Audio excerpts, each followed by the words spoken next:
അല്ലെങ്കിൽ അള്ളാഹുവിൻ്റെ അടുക്കൽ ചെല്ലുമ്പോൾ അവനെ കപടവിശ്വാസിയായിട്ടാണ്, മുനാഫിക്കായിട്ട് മുദ്രകുത്തി അവനെ നരകത്തിലേക്കാണ് തള്ളിയിടാൻ പോകുന്നത്. മുഹമ്മദ് അങ്ങനെയാണ് പഠിപ്പിച്ചത്. അതുകൊണ്ടാണ്.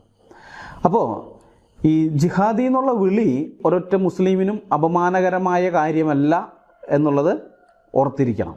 ഒരു ജിഹാദി എന്ന് പറഞ്ഞാൽ അവൻ അല്ലാഹുവിൻ്റെ കൽപ്പന പരിപൂർണമായി അനുസരിക്കാൻ തയ്യാറാകുന്നവനാണെന്നാണ് അർത്ഥം. ഒരു ജിഹാദി എന്ന് പറഞ്ഞാൽ മുഹമ്മദ് കാണിച്ചു കൊടുത്ത മാതൃക അക്ഷരാർത്ഥത്തിൽ പിൻപറ്റുന്നവനാണെന്നാണ് അർത്ഥം. ഒരു ജിഹാദി എന്ന് പറഞ്ഞാൽ അവൻ ഖുർആനും ഹദീസുകളും കൃത്യമായി ഫോളോ ചെയ്യുന്നവനാണെന്നാണ് അർത്ഥം.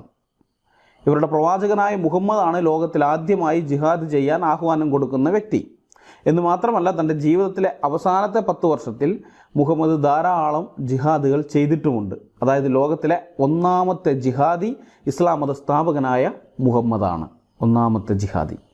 അപ്പോൾ ഗുരുവിനെ പോലെ ആകാനാണല്ലോ ശിഷ്യന്മാർ പരിശ്രമിക്കുക. മുഹമ്മദിൻ്റെ